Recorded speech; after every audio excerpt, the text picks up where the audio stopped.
कहानी त्रेता युग की है। उस समय श्रवण कुमार नाम का एक बालक था।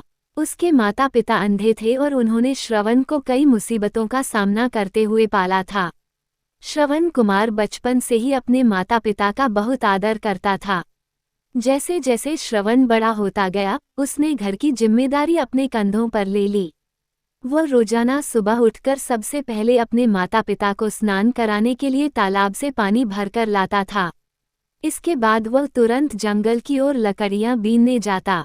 फिर लकड़ियां लाने के बाद श्रवण चूल्हा जलाकर माता पिता के लिए खाना बनाता था। श्रवण को इतनी मेहनत करते देख उसकी माँ हमेशा उसे टोकती थी। वह कहती थी, श्रवण बेटा, तुम इतना सारा काम अकेले क्यों करते हो? खाना तुम मुझे बनाने दिया करो, मैं आसानी से बना लूंगी। इसके बदले तुम थोड़ा आराम कर लिया करो। माँ की इन बातों को सुनकर श्रवण कुमार कहता, नहीं माँ, मैं ये सारे काम आप लोगों के लिए ही तो करता हूँ। भला अपने माँ बाप के लिए किए गए कामों में कैसी थकान, उल्टा मुझे तो खुशी मिलती है।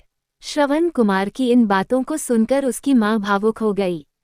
वो रोज भगवान से प्रार्थना करती, हे प्रभु, इतना ध्यान रखने वाला श्रवण जैसा बेटा हर माता पिता के घर पैदा हो। श्रवण के माँ बाप नियमित रूप से भगवान की आराधना करते थे।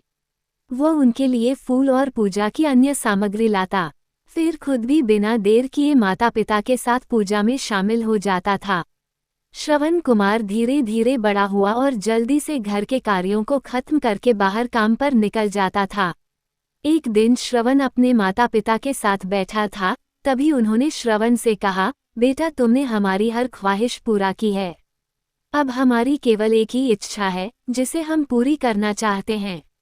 ये सुन श्रवण ने उनसे पूछा, ऐसी कौन सी इच्छा बाकी है जिसे आप पूरा करना चाहते हैं? आप केवल आदेश दें, मैं आपकी हर ख्वाहिश को पूरा करूंगा।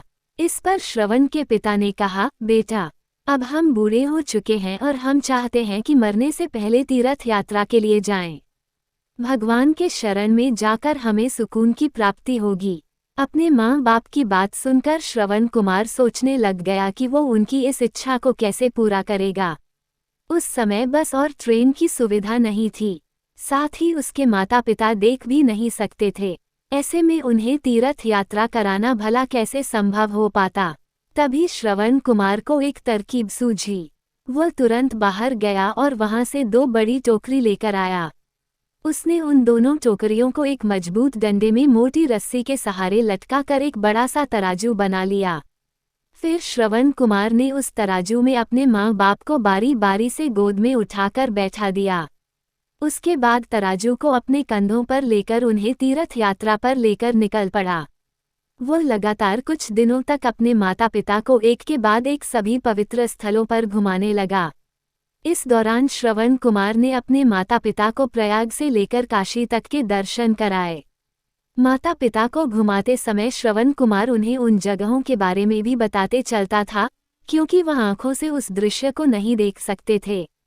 अपनी बेटे की मेहनत को देख उसके माता पिता बहुत खुश थे। उन्होंने एक दिन श्रवण से कहा, बेटा, हम देख नहीं सकते, लेकिन कभी भी हमें इस बात का दुख नहीं हुआ। तुम हमारे लिए हमारी आंखें हो।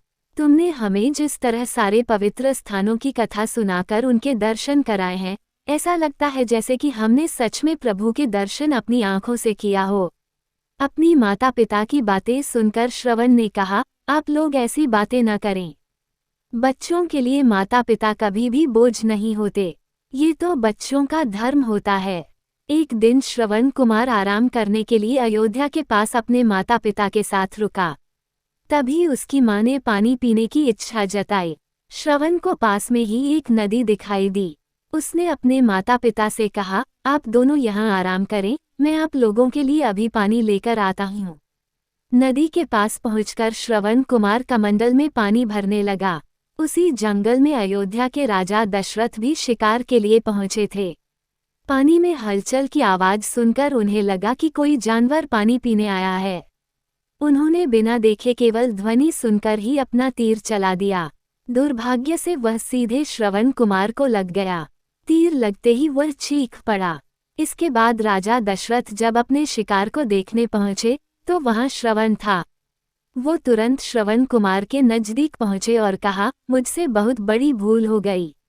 मुझे माफ कर दीजिए। मुझे बिल्कुल नहीं पता था कि यहाँ कोई मानव होगा। मैं इस गलती का पश्चाताप करने के लिए क्या करूं कि तुम मुझे माफ कर दो। तभी कराहते हुए श्रवण कुमार ने कहा, यहाँ से थोड़ी ही दूर जंगल में मेरे माता पिता बैठे हैं। उन्हें काफी प्यास लगी है। आप उन तक ये पानी पहुंचा दीजिए और मेरे बारे में उन्हें कुछ भी न बताएं। इतना कहते कहते श्रवण कुमार की सांसें रुक गईं। श्रवण कुमार की मौत से राजा दशरथ सुन्न पड़ गए।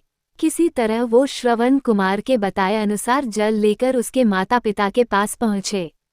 श्रवण के माता पिता अपने बेटे की आहट को बखूबी पहचानते थे। जब राजा दशरथ उनके करीब पहुंचे तो उन्होंने आश्चर्य से पूछा, तुम कौन हो और हमारे श्रवण को क्या हुआ?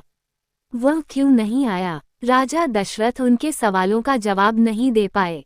उन्होंने चुपचाप पानी उनकी तरफ बढ़ा दिया।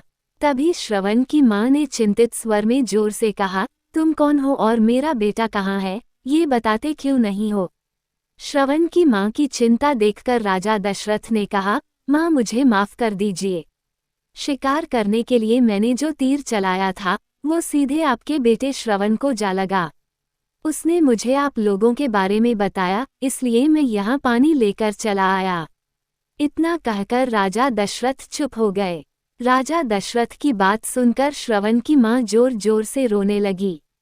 उन दोनों ने अपने बेटे की मौत के गम में राजा दशरथ के लाए हुए पानी को हाथ तक नहीं लगाया। श्रवण के पिता ने तभी राजा दशरथ को पुत्र वियोग का श्राप दे दिया। कुछ ही देर बाद श्रवण के माता पिता ने अपने प्राण त्याग दिए। बताया जाता है कि श्रवण कुमार के पिता के श्राप के परिणामस्वरूप ही राजा दशरथ को अपने पुत्र राम से दूर रहने पड़ा था। राजा दशरथ के इस श्राप को पूरा करने के लिए ही भगवान राम को 14 वर्षों का वनवास हुआ, जिसका माध्यम दशरथ की पत्नी कैकेयी बनी। श्रवण के पिता की ही तरह राजा दशरथ भी अपने बेटे से दूरी को बर्दाश्त नहीं कर पाए और उन्होंने अपने प्राण त्याग दिए। कहानी से सीख, हर बच्चे को अपने माता पिता की सेवा श्रवण कुमार की तरह ही निस्वार्थ भाव से करनी चाहिए।